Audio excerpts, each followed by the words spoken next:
Kembali dalam program Gaspol Menggagas Politik, kita masih berbincang bersama pengamat politik dari Indonesia Political Opinion, Bapak Didi Kurniasa. Pak Didi, ini kalau kita melihat putusan MK sudah ada menjadi peluang untuk partai politik untuk mencalonkan masing-masing kader terbaiknya. Tapi kalau kita lihat juga di beberapa wilayah, khususnya di Jawa Barat, masih ada satu wilayah yang juga harus berpotensi menghadapi kota kosong. Bagaimana melihat hal ini?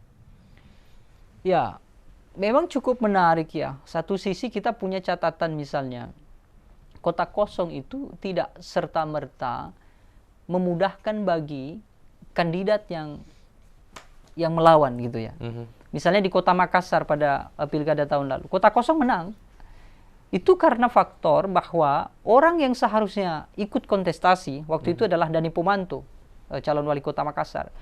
Itu punya pengaruh yang cukup kuat, elektabilitas yang tinggi, popularitas yang juga besar. Sehingga begitu dia gagal diusung di kota Makassar, digantikan dengan kota kosong menang. Nah ini apakah terjadi di kota lain? Kan tidak. Apalagi kalau tokoh-tokoh atau pemilih-pemilih di kota lain itu, di luar kota Makassar tentu ya, itu mayoritas adalah pemilih yang dalam tanda kutip tidak kritis. Bukan kelompok yang memperhatikan apakah kandidat ini bisa mempertimbangkan, memperjuangkan nasib mereka atau tidak. Kalau di kota Makassar jelas, Dani Pomanto punya simpatisan yang tinggi, punya kepercayaan publik yang tinggi, punya catatan kerja yang bagus, sehingga begitu dia gagal ikut serta di periode keduanya, dan sehingga terpaksa kota kosong muncul, kota kosong dianggap sebagai perwakilan dari Dani Pomanto. Kondisi hari ini saya kira tidak begitu. Hari ini meskipun kita bisa saja berasumsi bahwa kota kosong itu satu keprihatinan. Yang pertama, ini kritik terhadap partai politik. Bagaimana mungkin dalam kondisi keputusan Mahkamah Konstitusi yang memungkinkan partai politik mengusung, menawarkan pilihan-pilihan yang bagus untuk warga negara, gitu ya. Tapi mereka tidak berani mengusung. Itu artinya apa? Artinya bahwa partai politik bukan saja gagal dalam proses pengkaderan, tapi mereka juga gagal menawarkan keberanian bagi warga negara. Dan itu saya kira keprihatinan yang cukup parah gitu ya.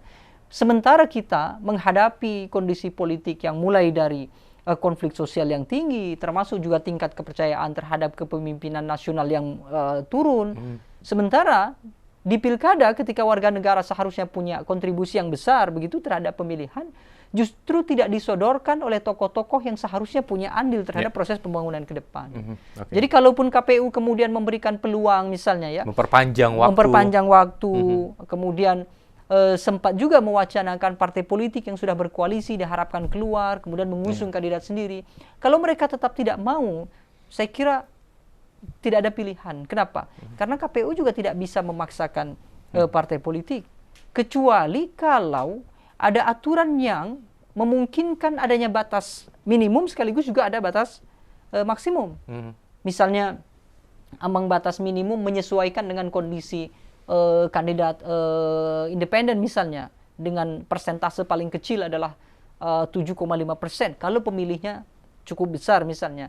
Tetapi harus dibatasi. Misalnya itu hanya boleh dilakukan misalnya maksimum di 2 partai politik. Sehingga ketika ada 3 partai ketiga ingin masuk, seharusnya sudah tidak bisa masuk. Sehingga dia harus membuat koalisi yang baru. Itu memungkinkan. Tapi sepanjang itu tidak dilakukan, saya kira juga kecil harapan kita untuk mendapatkan pilkada yang dengan kandidat yang cukup beragam. Oke, baik. Yang menarik juga dalam pilkada masih cukup banyaknya selebritas yang juga ikut hadir. Kalau kita melihat salah satu wakil calon gubernur yaitu adalah Ronald Surapraja yang bahkan di luar prediksi itu masuk ke dalam bursa pemilihan kepala daerah. Lalu juga di beberapa kabupaten kota masih cukup banyak juga nama-nama para selebriti seperti Gilang Dirga di Kabupaten Bandung Barat, Tengki Kurniawan, Sahrul Gunawan, Ramzi di Kabupaten Cianjur, Ali Syakib, dan juga ada Alam Bahdukun di Kota Banjar. Seperti apa Anda melihatnya bahwa memang tampaknya partai politik masih kesulitan untuk mengusung tokoh-tokoh dan memilih selebriti agar memudahkan dalam soal popularitas? Saya kira ini keprihatinan yang kedua dalam proses pengkaderan di partai politik. Partai politik itu seharusnya tidak latah dalam mengusung kandidat hanya demi untuk mendapatkan keterpilihan. Kelompok selebritis ini secara politis ya, mereka diperlukan supaya tingkat partisipasi publik terhadap pemilihan di partai politik itu tinggi. Artinya mereka seharusnya digunakan untuk menjaring pemilih pada saat pemilihan umum. Nah, itu saya kira rasional. Oke. Bagaimana misalnya di Jawa Barat ada nama-nama selebritis yang mengikuti pemilihan umum kemarin untuk menjadi calon legislatif, baik itu di tingkatan kota, provinsi, sampai di tingkatan DPR RI misalnya. Itu masih bisa kita terima. Kenapa?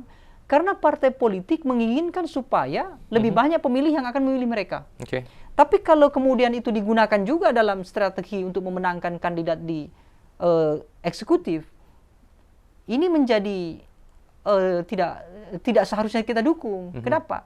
Satu sisi pemilih tidak memilih partai politik. Mereka secara langsung memilih kandidat. Yang kedua, kerja di eksekutif itu adalah kerja personal. Bukan kerja kolektif dalam artian seperti di legislatif. Ya tetap saja nanti akan dianggap sebagai kerja kolektif karena ada DPR yang melakukan pengawasan segala macam. Tapi tetap saja eksekutif itu akan berdiri sendiri karena dia tidak dalam kondisi kerjasama dengan legislatif. Justru dia sedang diawasi oleh legislatif. Jadi kalau kemudian selebritis ini kemudian muncul, nah ini satu hal yang menurut saya bukan berarti kita memusuhi selebritisnya, tapi kita layak untuk menyampaikan kritik. Kenapa partai politik bisa berlaku seburuk itu, kira-kira begitu. Kita bisa cek misalnya bagaimana beberapa selebritis yang sudah lebih dulu, misalnya ada di pemerintahan. Kita pernah dengar nama Luki Hakim misalnya, atau nama-nama yang lain, yang mereka tidak harmonis dengan bupatinya, wali kotanya.